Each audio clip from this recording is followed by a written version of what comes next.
This is unbelievable, and a very clear sign that things are gonna get rough in the future. I've never made it a secret that existing as a progressive pundit online that does not fall into audience capture or just incessantly chase trends is kind of hard. You know, the right has naturally had an advantage when it comes to YouTube's algorithm and whatnot. And so the idea that the platform would become even more biased in any way towards the right is terrifying to me. It's already a hostile enough platform. The idea that it might become even more so, I mean, that might really throw a wrench into any efforts to try and culturally transform the internet into something less overwhelmingly right-wing. The idea of YouTube, for instance, becoming the new Twitter, insofar as, like, how little left-wing content is able to get reach compared to right-wing slop, it's a terrifying thought. And unfortunately, it might now be inevitable. I hate to be the bearer of bad news, guys, but this headline is worrying. For a little background, YouTube banned Donald Trump's account back in 2021. He was no longer president anymore, and he was just using his platform to do a lot of blatantly terms of service violating things, and YouTube banned him. Trump took them to court and just won. Actually, he didn't win. They came to a settlement agreement, one in which YouTube paid Trump $24 million. That is not an insignificant amount of money to Donald Trump. Donald Trump is rich, don't get me wrong, but $24 million is... Trump is so not rich for a rich person that $24 million is a massive payday for him. Like, for Elon Musk, it would be pennies. For Trump, it's like... God, what is Trump's net worth? I think it's only like a bit over 100 million, maybe a couple hundred million. Like 24 million is a big deal for him, and YouTube just forked it over. It's very depressing. It's frankly ridiculously disappointing and worrying as someone who relies on this platform. He's not a billionaire, I don't think. I don't think Trump is a billionaire. He's a billionaire, but he doesn't own any cash. When did he become a billionaire? I thought he wasn't a billionaire. When did he become one? Because he wasn't a billionaire when he became president initially, back in 2016. I know that for a fact. Anyway, getting into it, I'm really worried about where YouTube is going with this. If YouTube's now paying Trump tens of millions of dollars in lawsuit settlements over claims of censorship, and now YouTube has agreed to testify that they censored the right during Biden's presidency, something that if you've existed on YouTube, you know isn't the case because right-wing content has been incessantly shoved down your throat while left-wing content is suppressed. Now it's looking like things are about to get a lot worse. If these things are signs of the direction that public and governmental pressure on YouTube is leading them to. This is scary, man. The Hills intro is loud. The Wall Street Journal first reported that YouTube has agreed to pay President Trump $24.5 million to settle a lawsuit. Now, the lawsuit stemmed from when YouTube banned Trump after the January 6th riot at the Capitol in 2021. Court documents say that most of the money will go to the Trust for the National Mall and the new White House ballroom that's being constructed. The rest of the money to... It's insane how obsessed Trump is with that ballroom. To be fair, I've said this before, there might be one area where Trump can talk about a topic and not sound like the idiot he is. And that is construction and land development. When it comes to buying land and building on that land, that is something that Trump is actually good at. He's not the best at it. He's not even, like, really good at it, but he's good at it. Like, it's his one talent. It's his one thing that he's actually good at and knows things about. And when he talks about it, he actually sounds like he knows a thing or two about it. Like, at least he sounds like he knows more about it than I do. And that's rare when it comes to Donald Trump talking about, well, it's literally only happens with that. So I get it. I get why he's obsessed with the ballroom, with paving the Rose Garden, with remodeling the White House. These things, like the idea of like construction and land development, that's what he is actually good at and is probably actually passionate about, to tell you the truth. $0.5 million will go to others involved in the case. Other big tech and media companies have also paid Trump millions to settle lawsuits. Meta agreed to pay $25 million to Trump over lawsuits stemming from his Facebook suspension in 2021. X agreed to settle. It's literally absurd that the president is suing companies back to back to back for tens of millions of dollars, and Americans are still like, nah, the most powerful man on the planet, like, suing you isn't over the top and beyond the pale. That, you know, don't talk bad about him. You're saying nasty things about him. Of course you're gonna get sued by the president. It's not a red flag the president is suing people who talk about him badly. For $10 million for a similar reason. ABC News, meanwhile, agreed to send $15 million to Trump's presidential library in December over a defamation lawsuit, and Paramount paid Trump $16 million over a lawsuit that alleged CBS deceptively edited an interview with then presidential candidate Kamala Harris. That lawsuit, by the way, is what led to the Colbert firing, as well as South Park starting the season-long trajectory they've been on of just slamming the Trump administration. Because now the Trump administration is blatantly engaging in censorship, and not just of individuals like Kimmel and Colbert, but of entire media companies, strong-arming them with lawsuits, literal lawfare, into not airing critical content of him. Hell, he's even threatened the careers of individual journalists into softballing him, because if you give him a hardball question, he'll ban your entire network from having press passes to go to the White House. If you're like CNN journalist number 200 and you go to the White House and you ask him a hardball question, he says, "That's a very nasty question. I don't like that question. You see, CNN is fake news. You're banned from the White House." Your career as a journalist is over if you get CNN's press pass revoked. So there is a strong incentive to not throw any hardballs at Trump anymore.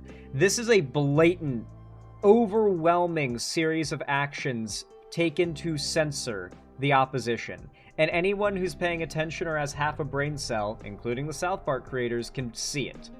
It's obvious. Now, founder of Democracy Docket, Mark Elias, wrote on Blue Sky, quote, "Another big tech company capitulated today as YouTube agreed to pay $24.5 million to settle a bogus lawsuit brought by Trump." And executive director for the Foundation for Freedom Online, Mike Benz, wrote on X that what he really thinks is going on is, quote, "Google needs Trump's help in the AI race at home and to protect it from costly regulations abroad," which is exactly what's going on. This all ties into my radar from today. They would rather make a one-time payment to Trump, even though if they took this to court, they would win. There's no, I think the moderation decisions, the censorship of Trump and other conservatives was wrong. It happened up. I don't know where the Hill is now. Like, is this like... From what I remember, they used to be a lot more like platforming of right-wing populism. I don't know where they stand now. Like if they still do the thing where it's like one right-wing host, one populist left-wing host that didn't really push back enough on the right-wing host. I haven't watched The Hill in a while. I'm curious to see how they cover this. I talked about this earlier this week or last week, how The Hill's channel was wrongfully suspended as well. But at the end of the day, there's no... Okay, so The Hill might have a reason to not be cucked on this. right to a YouTube account. It's a private company. They can platform whom they want. So, to be very clear, though, there is a big difference between private company can platform whoever they want and deplatform whoever they want. That's true. They do have that right. Though generally you expect them to only deplatform you if you break the terms of service agreement that both parties came to, the legally binding contract you sign. You would expect, like, so you're not going to just ban me if I don't break these rules, right? Yeah, as long as you don't break these rules, you're good. Okay, I agree to your terms of service. And then if you don't break any of those rules and YouTube suspends you, something very common, that's bullshit. Bullshit that YouTube oftentimes admits is bullshit if you bother them enough and spam them with enough emails. They'll eventually say, our bad, yeah, that was a false strike, here you go, we reversed it. And it's like, okay, thank you, it took 500 tries, but I'm glad you eventually admitted the strike was nonsense. That's happened to me a lot, and it's happened to a lot of creators, a lot. I've probably dealt with it less than most. But, like, there's a big difference between that, like, choosing to suspend users who have broken your terms of service they agreed to, and the president, or the FCC, or we'll just say the White House in general, pressuring private companies with legal consequences if they do not deplatform and platform those the White House wants platformed. There's a difference when it's YouTube's decision and when it's the White House's decision. Like, that's a big difference. Like, it's not... People might argue it's not much different than the fact that advertisers were the original ones putting pressure on YouTube. But at the end of the day, advertisers were just going to not work with YouTube as consequences if the YouTube didn't deplatform those that they wanted deplatformed. The consequences if the president doesn't like what you are posting and is mad about it now is you might be sued for tens of millions of dollars and at best have to settle for 10 million, somewhere in the 10 million range. So you're losing money because the president's engaging in lawfare against you. The FCC might try and, like, remove your ability to exist as a platform or as a network with a broadcasting license. Like, we're talking magnitudes beyond private companies deciding who and who not to platform. We're talking about the government getting its hands in there. The government should have no involvement in this shit. So, he doesn't... Well, outside of, you know, there are certain content we all agree should be illegal and should thus, though, platforms should be forced to ban. Take, for instance, CSAM. That should obviously be banned, and platforms should have no choice in whether or not they ban it. It should be the law that it is banned, and I agree with that.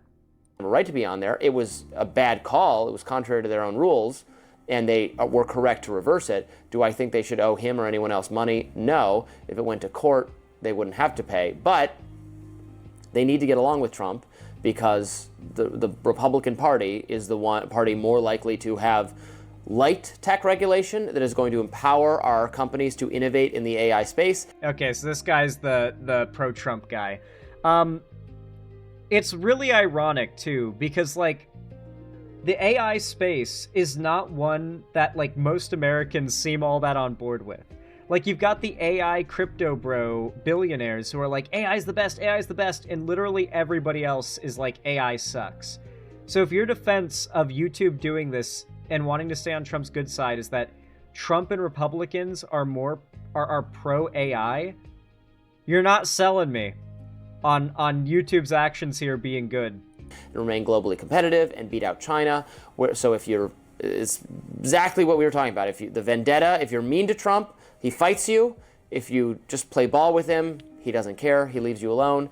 Tech CEOs, Robbie Corp, as we were talking about. Go back to Robbie We Corp. just want to be left alone, so we'll make that one-time payment, and we'll all get along, and it'll be fine. And we'll keep the Democrats at bay, who are the real threat to our companies. It's so ironic, too, because literally every time a Democrat is in office, following their administration and directly, like, following their policies, we see a massive jump in economic stability, GDP growth, job gain, drops in unemployment. Like, it's unbelievable how much the right has managed to convince people that their decimation of the economy every time they hold power is good for the economy. It's insane. The economy has been, like, castrated and kneecapped and, like, sodomized in the last 9 or 10 months now. Like, Donald Trump, I don't know if people remember this, multiple quarters of this year have seen unprecedented drops in U.S. GDP growth. That means the U.S. economy has shrunken multiple quarters since Trump has taken office. This is unheard of. He didn't even handle he didn't even handle things this badly during COVID. That is how bad things are now. Things are worse now economically than during COVID. Like, obviously, there's not a pandemic forcing people not to go to work and stuff, but the actual economy itself, all the economic metrics are worse now than during Biden's presidency, and certainly even during Trump's presidency during the midst of COVID. Like, things are really bad right now. People just aren't feeling like it's that bad. This is the shakedown. You're watching our president. Put that graphic back up if we have it. All the people that paid him. 10 million from this, 15 million. Like, this is a shakedown. This is like what did Ted Cruz say last week? It felt like the... Yeah, no, you are legitimately like giga-cucked and have the boot all the way down your throat if the world's most powerful man suing people for tens of millions of dollars because they're criticizing him. Like, if you're not calling that what it is, the boot's down your throat, bro. Your jaw is unhinged. Italian mobsters who are like shaking people down. This all feels like that. And they go to 22 million. Doesn't feel like that. It is that. Keep in mind, by the way, multiple court filings have shown that Trump's goons behind the scenes literally call him the boss. Yeah, the boss isn't gonna like that if you do it that way. Hey, you better not say that. The boss might hear you. They literally talk like that. Dollars to go to fund a Mar-a-Lago-style ballroom that no one asked for sounds like a corporate conflict of interest. A private company doing that. Who can the tech companies go to in politics for help and say, I don't care, they can die. We're being shaken down, we're being extorted by the Trump...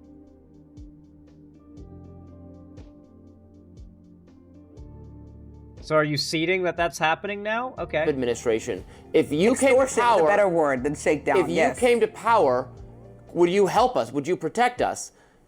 Well, Trump would be actively getting pursued with legal consequences for all the felonies and laws he's broken and whatnot. So, yeah, the Democrats who have constantly received hate for attacking Trump, would be defending the tech companies because Trump would otherwise be in court suing those tech companies for tens of millions of dollars.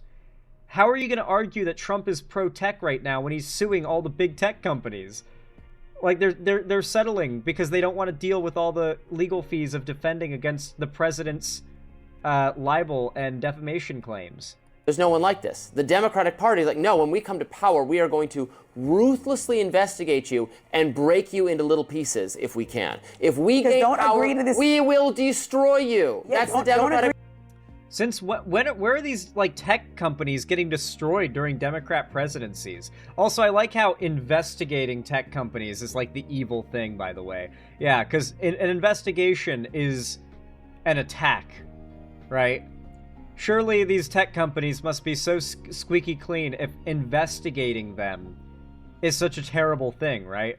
Extortion. You're part of the problem. You have the money, like you said, to fight and win in court. Most of these companies do. But they're like, we'll just play the game real quick, pay him a couple of dollars. He'll do what we say. We'll keep Republicans in power. I know, but it's also easier just to have a little bit of oversight so that we can make sure that whatever product you're providing is also good for the American people and not good in some morally esoteric way. Yeah, the guy on the right here is literally in favor of the enshittification of all of our big tech stuff. Like everything from YouTube to Microsoft, all that. You know how it's all getting shittier? It's constantly getting worse and worse and worse and more expensive despite being worse by the day. Like subscription fees for streaming platforms are going up. All the while they're running ads now more and more. You guys have noticed that now, right? Like, you'll be paying, like, now it's like $15, $20 per month, $25 a month for a subscription to a streaming service. And then you start an episode of a show, and it plays an ad, not from some random company, but from the streaming service for another show or a bunch of other shows. You have to click skip on an advertisement that isn't even for a brand in order to get to the show you're paying to see. It did not used to be like that. I don't know if you guys know this, but like when I was a kid, a Netflix subscription was like $12 a month, and there were no ads, like whatsoever. Not at all. Not even a little bit. Not ever. Not ever. Not even anything you could consider an ad. That is how Netflix was when it started. That's how HBO Max and Amazon Prime and all these platforms were when they started. These subscription services had no ads. They were, like, snappy, and they worked relatively well. Did they have bugs? From time to time they did, yes. There were some pretty infuriating bugs, specifically with Prime when it first started. But, man, I do not understand why... I'm sorry. My mom just came back from walking the dog, and she decided to shine her flashlight in my eyes through the window. I don't know why she chose to do that, but I completely got thrown off, and now I can't see, because I'm a little bit blinded by it. Anyway, what was I saying? Yeah, like, these big tech companies are getting progressively shittier. Why on earth would we want to defend the companies that are making our experiences with products that in our lifetimes we've felt them getting worse? Like, on a month-to-month scale, you can feel them getting worse. Like, why would you defend that? Other than to make, well, obviously you're just defending, you know, these corporations make money. It's absurd how blatant his side of this is. Well, the tech companies will make more money with Republicans in power. That's a good thing. Don't you want to, like, think about the tech companies? And she's like, what about the American people? And he's like, ugh, you and your flesh human caring about those fleshy people. The Democrats could challenge this by having tech policies that were more favorable to tech than the Republican Party and Donald Trump's. And then tech used to be more Democratic aligned. Elon Musk was more Democratic aligned. Mark Zuckerberg was extremely Democratic aligned. What happened is the amount of money, the goodwill, nothing worked because the Democratic Party hates them ideologically. So they can't. The fact is that the Republican Party has always been willing to trample over any kind of regulation. That the fundamental difference here is the guy on the right is arguing for anti-consumer policy. He wants policy that puts the corporations first and the consumers last. She wants policy that might hurt some of these corporations in the short term, but in the long term will probably not hurt them that badly, frankly, because they're massive corporations. They can take the hit. But more importantly, will benefit the American people. That our tech, the services we pay for in the world of tech will not just be constantly getting worse as they get more expensive. That's what he's in favor of. That's what Trump is in favor of. There's no point. So no, they're all happy MAGAs now. The greed took over as opposed to providing a good app in their instance or experience for the American people, something that actually deserves a little bit of oversight. Like I said, the social media is still the wild, wild west. So is AI, extreme wild, wild west. There has to be a little bit of oversight, especially when we're seeing these instances pop up. A little bit. But there can't be like everybody do what they want. It's gonna go down a bad rabbit hole. Also, I think at the same time, the optics of this, the fact that there's mixed messaging. So YouTube is very lax about this rules around the election and COVID, right? Like you said, you're happy about bringing people back. They relaxed them after, wrongfully censoring. But they're also saying we're gonna reward the misinformation peddlers and pay them millions of dollars, like President Trump at the same time, saying that the election was stolen. So what are the messages that we're sending? He said he still walks around saying the election was stolen. So they're rewarding him millions of dollars and setting a terrible precedent. Free speech, Lindsay. Okay, free speech. You should want more from our president. We talk about the same thing all the time. Well, that's a Trump problem, not a YouTube problem. Well, they should want more from our president too. They should not want people who consume hours and hours of information to be falsely led by somebody who's leading our entire country. That's state-run media, basically. Well, I don't want them deciding what's true and false because they've gotten it wrong a lot. The fact. Give one example. So I'll leave it to me to decide. They're not deciding what's true and false, mind you. And no, you are not the one deciding what is true. Well, you are. That's actually very clever. I'll leave it to me to decide what's true and false. That's actually very clever. He's a tech CEO. He's a big tech guy. He means that literally. He'll leave it to himself, a big tech guy, to decide what's true and false. The reality is what decides what is true and false, if truth is what the majority of people believe at this point, what decides that are algorithms now. Algorithms programmed by big tech are what decide truth now. And no, people, when the algorithms decide what truth you're exposed to, no, most people are not smart enough to decide what is and isn't truth. We know that because the majority of Republicans at this point believe in QAnon. Decide what's true and false, and I'll tell you what I think is true and false, and you can decide whether you agree with me or whether you agree with Lindsay. Our audience is smart. They are smart. This guy's definitely like the president of the Young Republicans Club at his college or whatever. Oh, man. I'm curious what the comments look like on this video, actually. I'm really curious. These companies don't want their emails being released. It's worth millions for them to keep their internal communications a secret. Ooh, good point. That's why they like to settle. They don't want any evidence coming to discovery. Robbie encourages us to think for ourselves by weighing information from multiple sources. Lindsay, on the other hand, prefers to control the flow of information so we only see the version she wants presented, allowing her to shape the narrative. I choose to watch all news sources so I can confirm my own conclusions about what makes the most logical sense. There you go, guys. That recurring theme of common sense. If it doesn't make sense to your gut, then you don't believe it. Whatever sounds right to your gut, whatever sounds right on a vibes level, that's what you choose to believe. And that's the problem right now. Most of these people are not, in fact, listening to all sides, because the algorithm decides what they see, and the algorithm heavily favors the right. But they think they're listening to all sides, and even if they are, they're just going with whatever the vibes tell them to go with. Whichever way the river or the wind is blowing, I should say. Yeah, the I watch all news sources is probably one of the most common right-wing lie talking points you hear these days. Never believe it when you hear someone say it. I never believe it when I hear a conservative say they listen to both sides of the news. I know for a fact they're lying. Like, they wouldn't be conservative if they did. Anyway. With all that said, if you enjoyed this video, if you found it entertaining, educational, or enjoyable in any way whatsoever, and you want to see more from me in the future, consider leaving a like and a comment, and subscribing to ringing the bell icon to turn on all notifications. It's completely free, and it really does help my channel a lot. It tells the algorithm to push my stuff out to more people, so thank you to everybody who does that.